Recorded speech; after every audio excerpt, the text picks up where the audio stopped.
आप देख रहे हैं आहट एक अनहोनी की, मेरे यानी कि कश्यप के साथ। आज की कहानी में देखिए कैसे एक होटल के कमरे में आत्महत्या करके बनी चुड़ैल ने उस कमरे में रुकने वाले आदमी के साथ क्या किया। मुझे काफ़ी देर हो गई थी। आज मैं मेरे एक दोस्त की बहन की शादी से घर लौट रहा था। वैसे तो मुझे अभी तक घर पहुंच जाना चाहिए था, लेकिन रास्ते में हाईवे पर ट्रैफिक जाम होने की वजह से मैं कार तेज़ नहीं चला पाया। इसलिए मैंने अब होटल में ही रुक जाना उचित समझा। मैं एक रेस्टोरेंट पर जाकर के रुका, जहां एक जगह पर गेस्ट हाउस लिखा हुआ था। उस रेस्टोरेंट में जाने के बाद मैंने वहां एक कमरा मांगा तो पता चला कि वो जगह तो ऑलरेडी फुल है। मैंने कहा, अरे यार देखो, मुझे सिर्फ 3 घंटे के लिए कमरा चाहिए। 1 बज चुके हैं, मैं 4 बजे के करीब तो निकल जाऊंगा। अच्छा चलो फिर ठीक है, एक कमरा है, लेकिन वहाँ ज़्यादा सफाई नहीं हुई है और लंबे समय से बंद है।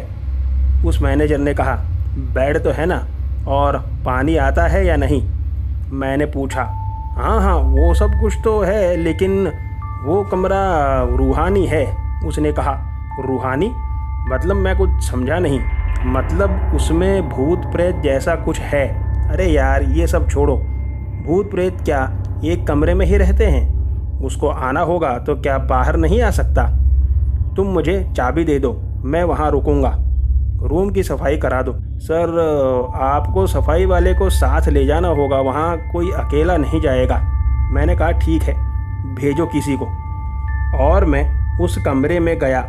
कमरा काफ़ी पुराना था। उस आदमी ने मेरे सामने जल्दी जल्दी झाड़ू मार दी और चद्दर बदल दिया, फिर पानी ला करके दे दिया और चला गया। मैं थका हुआ था तो तुरंत ही बेड पर सो गया। काफ़ी ठंडक थी तो मैंने वहाँ रखी रजाई ओढ़ ली। कुछ देर बाद मुझे फिर से ठंड लगने लगी और मेरी आँख खुल गई तो रजाई नीचे गिरी हुई थी।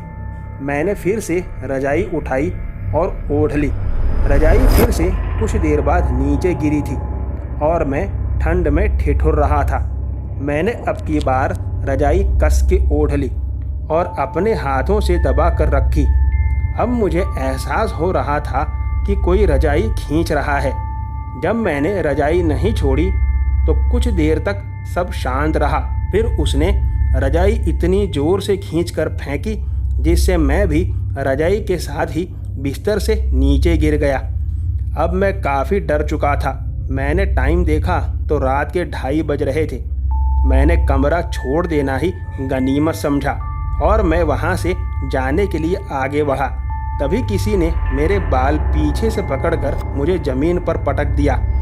मैं जैसे ही गिरा, मैंने एक बुढ़िया रूपी मौत को देखा जो अपनी चमकती आँखों से मुझे देखती हुई मेरे नज़दीक आ रही थी। मैंने वहाँ से भागना चाहा। उसने मेरे मुंह पर कस के तमाचा जड़ दिया जिससे मेरे मुंह से खून निकलने लगा। मैं बड़ी ताकत लगा के कमरे से बाहर निकला। वैसे ही उसने मेरा पाँव पकड़कर फिर से कमरे में खींच लिया। उस वक्त डर के मारे मेरे मुंह से अचानक ही चिल्लाने की आवाज़ें निकलने लगी। मैं बचाओ बचाओ चिल्लाने लगा। उस बूढ़ी औरत ने मेरा गला दबाकर मुझे पंखे पर टांग दिया था।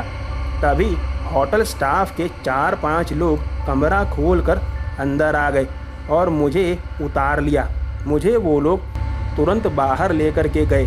जब मैंने मैनेजर से सारी बात बताई तब मैनेजर ने मुझसे कहा कि अरे मैंने तो आपसे पहले भी कहा था कि ये दिक्कत है, लेकिन आपने बात नहीं मानी थी। अच्छा है आप जिंदा बच गए। दोस्तों, हम भूत प्रेत के अस्तित्व को माने या ना माने, लेकिन किसी की सलाह को कभी भी अनसुना नहीं करना चाहिए, वरना कभी कभी हमारी ही जान पर बन आती है। आज की कहानी में बस इतना ही। अगर आपको कहानी पसंद आई हो तो वीडियो को लाइक करें। अपने सुझाव कमेंट बॉक्स में ज़रूर दीजिए। अगर आप चैनल पर नए हैं तो सब्सक्राइब करके बेल आइकन को प्रेस करना ना भूलें। आपसे मुलाकात होगी अगली कहानी में। तब तक बाय एंड टेक केयर।